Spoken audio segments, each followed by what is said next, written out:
दावत अज्जू में दोस्तों आप लोगों का स्वागत है। अब आपको सूरत से भावनगर जाने के लिए काफ़ी सालों पहले दोस्तों रोरो फेरी स्टार्ट की गई थी। तो मैं कुछ काम से अहमदाबाद से सूरत आया था, तो सोचा भावनगर होते हुए अहमदाबाद जाऊंगा। भावनगर में भी एक काम है, तो अभी मैं टर्मिनल पे आ चुका हूँ। रास्ते बता रहा हूँ, रास्ते बिल्कुल आसानी से मिल जाएंगे आपको। गूगल मैप में रोरो फेरी डाल दीजिए हजीरा, तो आप पहुँच जाएंगे, कोई दिक्कत की बात नहीं गूगल मैप में। ठीक है, वहाँ पर मेरे पीछे शिप खड़ा है, ठीक है, आप पीछे देख सकते हैं। और यहाँ सब गाड़ियाँ खड़ी हैं, तो गाड़ी भी आज डालूंगा। गाड़ी के साथ ही मैं ट्रैवलिंग कर रहा था, कुछ विजिट्स थी मेरी यहाँ पर, उसकी वजह से दोस्तों आया था। और पीछे बाइक की एंट्री हो रही है, तो किस तरीके की प्रोसेस है वो जानेंगे, पूरा ये देखेंगे। पीछे वेटिंग टर्मिनल भी है, वो भी देखेंगे। तो उम्मीद करता हूँ कि आपको ये सफ़र मेरे साथ मज़ा आने वाला है। काफ़ी समय के बाद ये दरियाई मुसाफरी कर रहा हूँ। अंडमान में लास्ट दोस्तों हनीमून करने जब मैं गया था, तब तो ये चैनल नहीं थी, तब मैं वहाँ पे फंस गया था। उसकी कहानी मैं आपको रास्ते में बताता हूँ। चलिए दोस्तों, फटाफट की स्टाइल में आज का एपिसोड शुरू करते हैं। देखिए, एंट्री इनकी कर दी, सबको बैंड दिया जाएगा। जिस तरीके का आपका क्लास होगा उस हिसाब से आपको बैंड दिया जाएगा, एंट्री की जाएगी, आपको बैंड पहनाया जाएगा। पूरे रास्ते आपको बैंड पहने रहना है।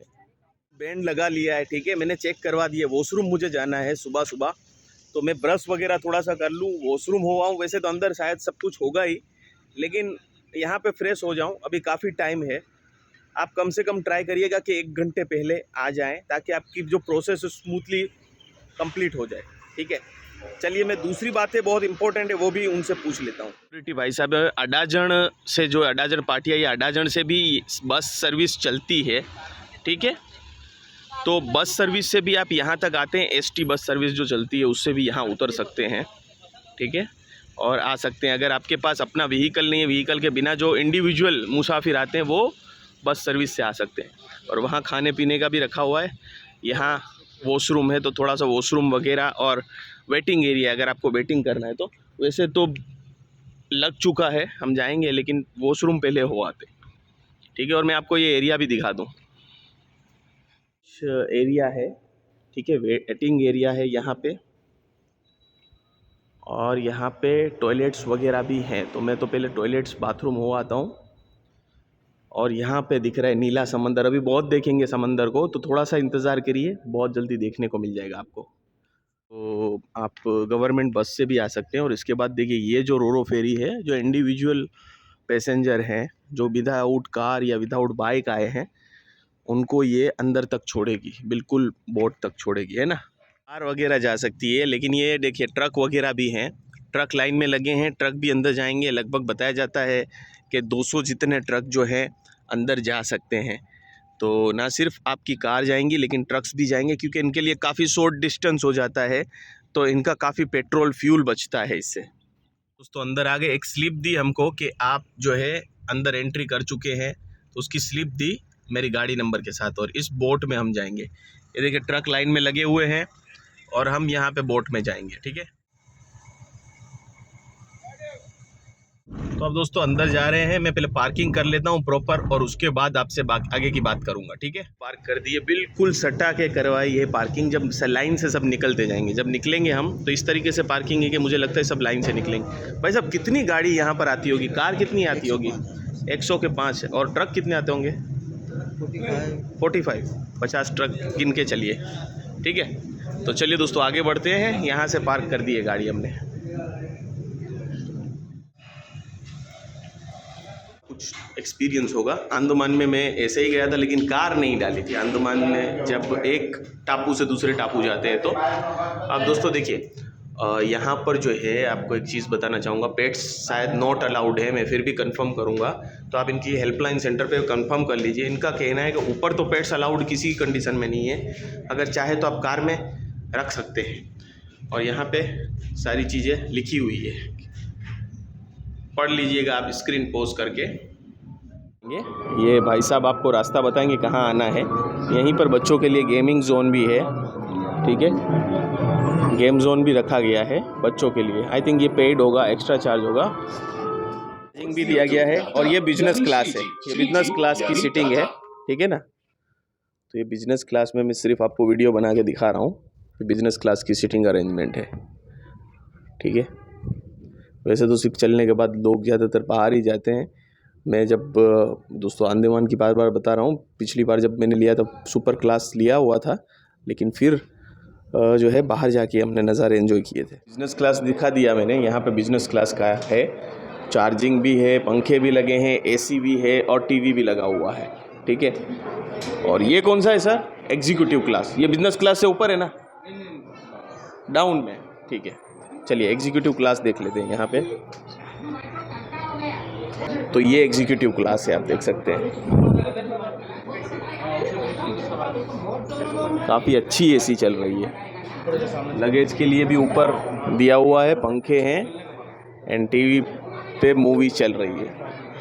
सीट नंबर ऊपर लिखा होगा, देखिए मेरा 121 से 180 है, मतलब मेरा यहीं पर एग्जैक्टली बैठना है, मेरे नंबर से ही स्टार्ट हो रहा है, राइट ना।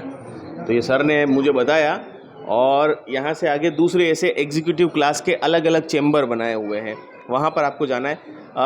आगे सिक्योरिटी भाई साहब ने मुझे एक चीज़ बताई कि लोग जो है सीट नंबर सिलेक्ट नहीं करते हैं, तो सीट नंबर आप खास सिलेक्ट करिएगा ताकि आप लोगों को आसानी रहे और सीट नंबर सिलेक्ट करने के लिए जाना ना पड़े। ये दूसरा एक चेम्बर है, ऐसे ही एग्जीक्यूटिव क्लास के दूसरे चेम्बर है। और बिजनेस क्लास जैसे आगे हमने देखा, एक और बिजनेस क्लास यहाँ पर है।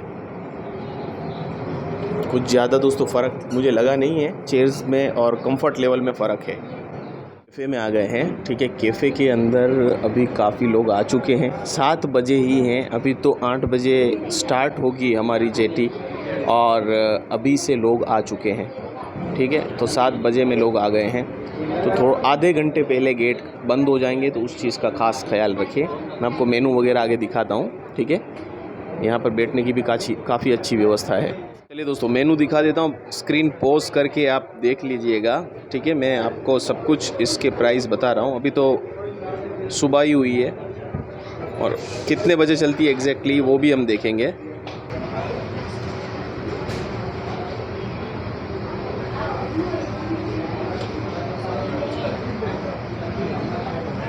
तो पेमेंट मोड आपका जो है, अभी जहाँ पे जेटी पे खड़ा है और आप नाश्ता कर रहे हैं तो आपको ऑनलाइन पेमेंट हो जाएगा, लेकिन जब हम समंदर के बीच में होंगे तो नेटवर्क की वजह से शायद ऑनलाइन पेमेंट ना हो, तो यहाँ पे कैश होगा, क्रेडिट कार्ड नहीं है, ठीक है। और ये मैंने आपको मेनू दिखा दिया है। मैंने सैंडविच मंगवाई है, 160 रुपीज़ है उसका। दोस्तों सैंडविच काफ़ी बड़ी है और क्वांटिटी अच्छी है, भले थोड़ा सा आपको रेट लग रहा होगा लेकिन क्वांटिटी भी उस हिसाब से ही है। तो ये बॉम्बे चीज़ ग्रिल सैंडविच मंगवाई, काफ़ी ज़्यादा है, ठीक है, बड़ी है। तो 2 पीस खा गए ही मेरा तो नाश्ता हो गया है, लेकिन शायद तीसरा पीस खा पाऊँगा मैं, ठीक है। तो अगर आप 2 लोग हैं तो आराम से ये खा सकते हैं। तो बाकी भी क्वांटिटी अच्छी है, क्वालिटी भी काफ़ी अच्छी है, टेस्ट भी काफ़ी अच्छा है। एक और फैसिलिटी है यहाँ पे, स्लीपर क्लास भी है। जैसे हम बसेस में जाते हैं स्लीपर क्लास, वैसे स्लीपर क्लास है। एक जो कंपार्टमेंट है उसमें 1 2 3 4 और इस साइड है, 4 इस साइड है, ठीक है। 8 लोग हैं, बीच में बैगेज वगैरह रखने का है, चार्जिंग के पॉइंट्स भी दिए हुए हैं। इसी तरीके से इधर कंपार्टमेंट है 8, इधर का 8 है, इधर बैग रखने के लिए है। तो ये एक स्लीपर का है पूरा। एक स्लीपर देखते हैं अगर कोई पैसेंजर नहीं है तो, ठीक है। ये देखिए बिल्कुल आपको बस की फीलिंग आएगी, बस में जैसे रहते हैं ना। दोस्तों जब मैं अंडमान गया था तो हमें फंस गए थे, तो हमें रेस्क्यू किया गया था युद्धपोत के द्वारा। और युद्धपोत की कंडीशन अगर आप देखें तो आपको लगे कि ये यार क्या है, इतने कंजस्टेड एरिया में हमारे सैनिक रहते हैं, एकदम बिल्कुल सट सट के। ये बेड भी बहुत छोटा होता है उनका। जहाज़ है वो अपनी जगह पे खड़ा है, जेटी जो है अपनी जगह पे खड़ा है, ठीक है। मैं स्लीपर के पीछे हूँ, यहाँ पर भी वॉशरूम है, वॉशरूम में आगे आपको दिखा चुका हूँ। अभी आपको बाहर जाने की अनुमति नहीं है। आपको कब जाने दिया जाएगा? जब 8 बजे के बाद जहाज़ अपनी जो जगह है उसको छोड़ेगा, उसके बाद जैसे ही समंदर में जाएगा फिर आपको बाहर की इजाज़त होगी, ठीक है। मैंने यहाँ सिक्योरिटी भाई साहब है उनसे पूछा है।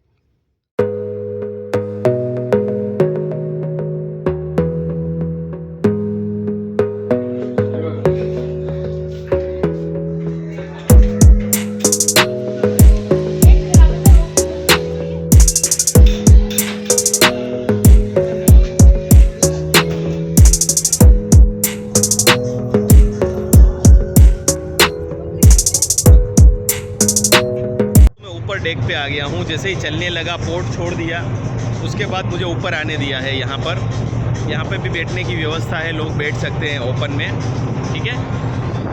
चलिए बाहर के नज़ारे दिखाता हूँ। लगभग 8:10 पे ये चला है पूरी तरीके से, और अभी 8:20 हो रहे हैं। चलिए समुंदर दिखाता हूँ मैं आपको। यहाँ बैठने की व्यवस्था है, ठीक है, और म्यूज़िक वगैरह बज रहा है। ऊपर भी काफ़े है।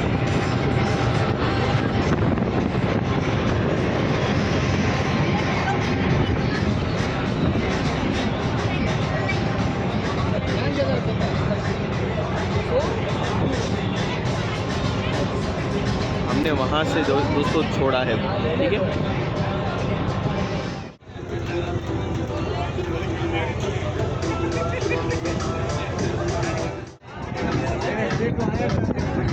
दोस्तों मोबाइल पे चिपके हुए, मोबाइल पे फोटोग्राफी कर रहे हैं, वीडियोग्राफी कर रहे हैं, लोगों को दिखा रहे हैं, ठीक है।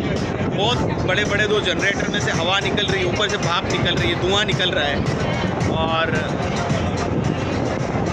समंदर के बीच में हम। ये देखिए किस तरीके से कितना धुआं निकल रहा है ऊपर, उधर से भी निकल रहा है इस तरीके से।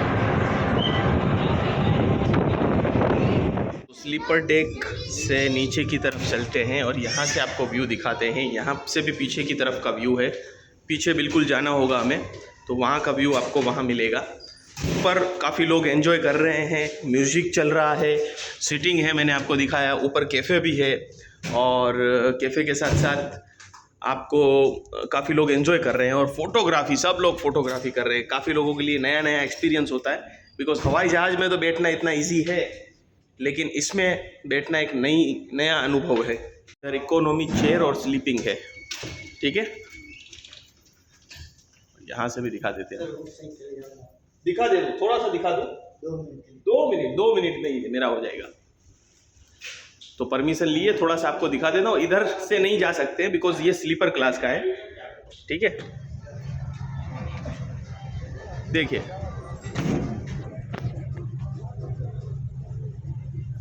इसमें इतना एक्सपोजर नहीं है कि आपको बिल्कुल शिप के आगे तक जाने दिया जाए। अगर आप दोस्तों अंडमान वगैरह गए होंगे तो अंडमान पे जो है वो जेटी थोड़ी और तूफान में चलती है, मतलब कि वो थोड़ी सी और हिलती डुलती है। यहाँ सारे मशीन्स रखे हुए हैं, इसी में गाड़ियाँ चढ़ती है आपकी। और अंडमान में जो दोस्तों है वो आपको आगे की तरफ भी, जेटी के आप आगे की तरफ भी जा सकते हैं, और वहाँ पे भी आप व्यू देख सकते हैं, ठीक है।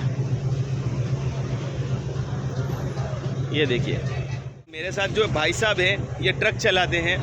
उन्होंने बताया कि अगर मोटा मोटा जोड़े तो एक ट्रक का राउंड जो है, अगर डीजल बचाया जाए, ट्रक की जो आप ट्रक का डेप्रिसिएशन गिनेंगे, किसारा गिनेंगे, प्लस ट्रक के टायर घिसेंगे, प्लस इतने ह्यूमन एफर्ट होंगे, वो सब गिना जाए तो 5000 जैसा जो है इनके सेट को बेनिफिट होता है। तो इसलिए इनके लिए काफ़ी शॉर्टेस्ट रूट है, और ये अच्छा भी है। टाइम भी बचता होगा ना आपका, मतलब यहाँ से अगर सूरत से मैं भावनगर बाई ट्रक जाऊँ तो कितना टाइम लगेगा?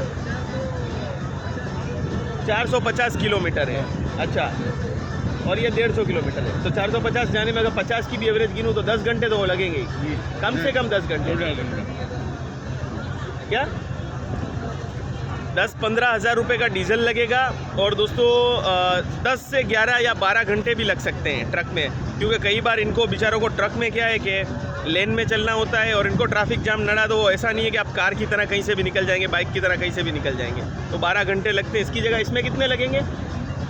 4 घंटे, 4-4.5 घंटे लगेंगे। तो बहुत अच्छी बात है दोस्तों। ये कुछ दिखा दिया मैंने।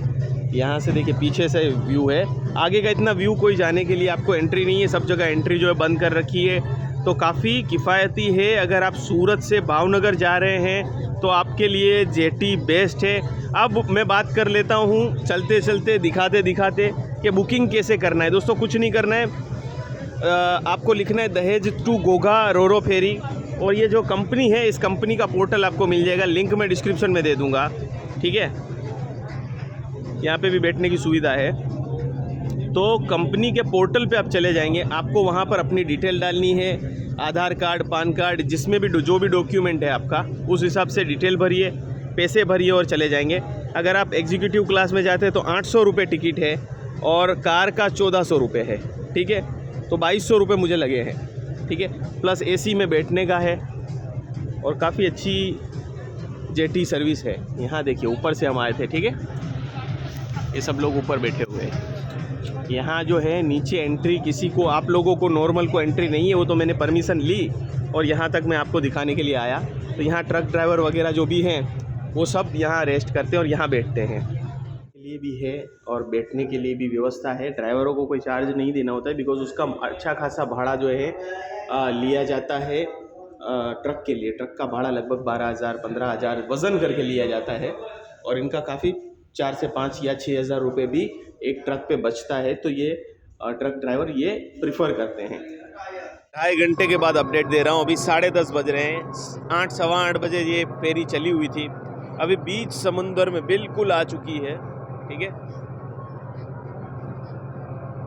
आपको दूर दूर तक कुछ नहीं दिखेगा। वैसे हम खंभात के अखात में हैं अभी, ये देखिए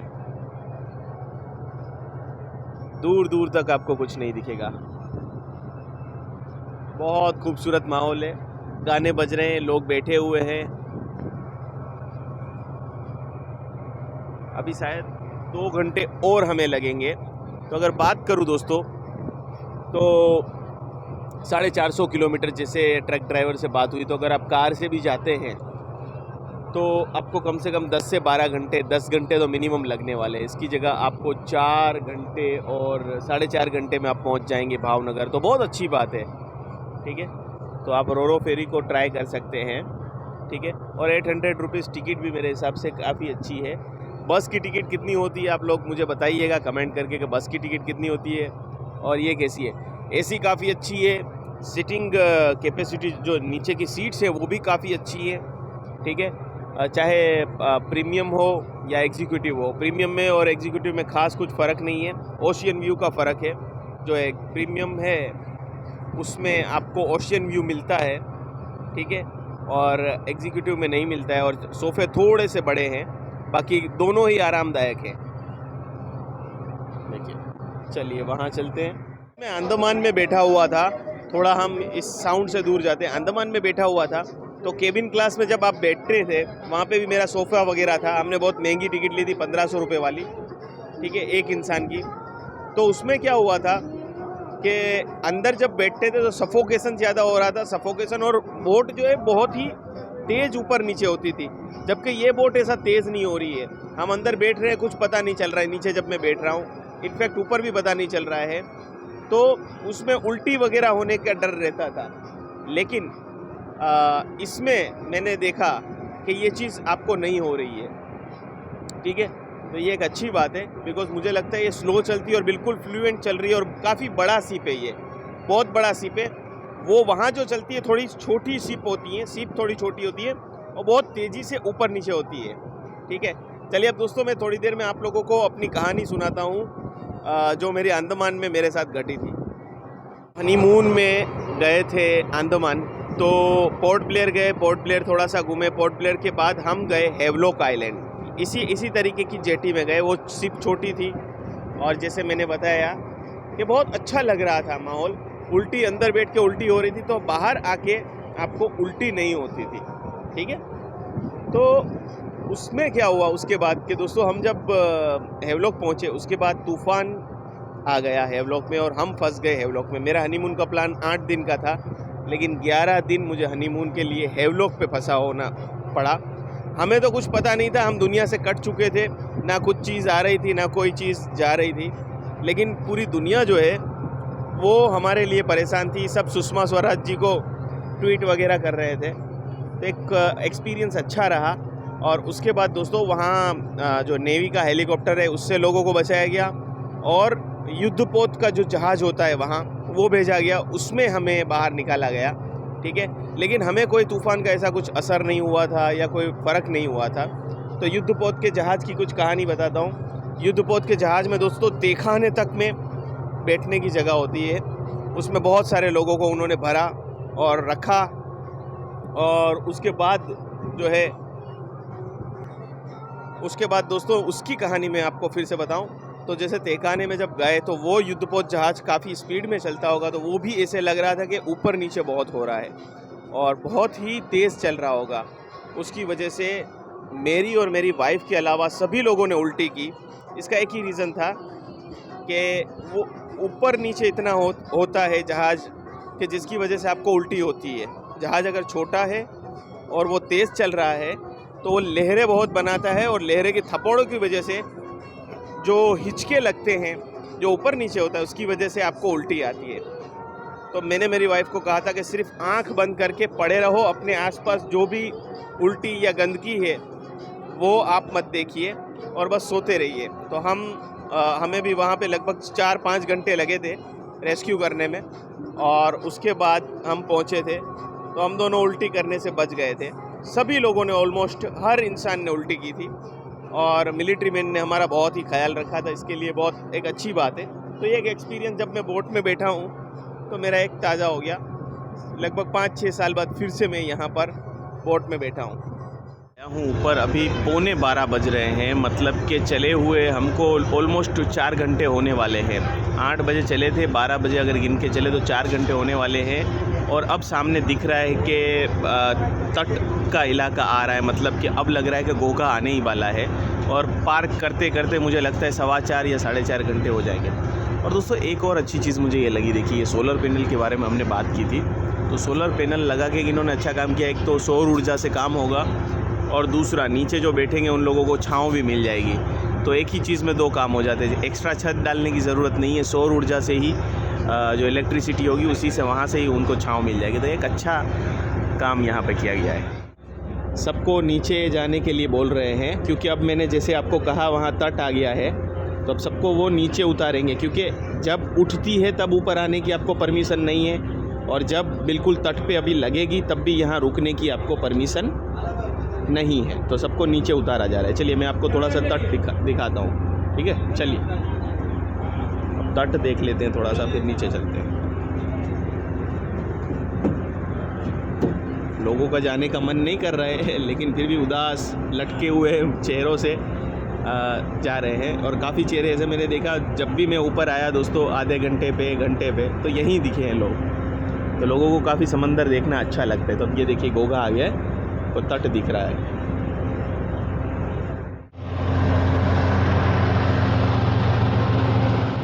सभी पैसेंजर के लिए कॉल कर दिया गया है कि पैसेंजर सारे चले जाएं, जिनकी मतलब गाड़ी या 2 व्हीलर या 4 व्हीलर नहीं है, वो लोग जा सकते हैं। और एग्जैक्टली 12:15 हुई है, मतलब 8:15 पे चली थी। 4 घंटे पूरे लिए इसने, ठीक है। और अगर बाहर निकलने का टाइम गिनूँ तो अभी और 15 मिनट लगेंगे, तो लगभग 4.5 घंटे आपको लगने वाले हैं, ठीक है। 4.5 घंटे लगा दिया गया है। यहाँ से जेटी, मतलब कि जेटी लग चुकी है हमारी, और गाड़ियाँ लोगों की निकल रही हैं, आपको दिख रही होंगी सामने, ठीक है। चलिए अब हम भी निकलते हैं।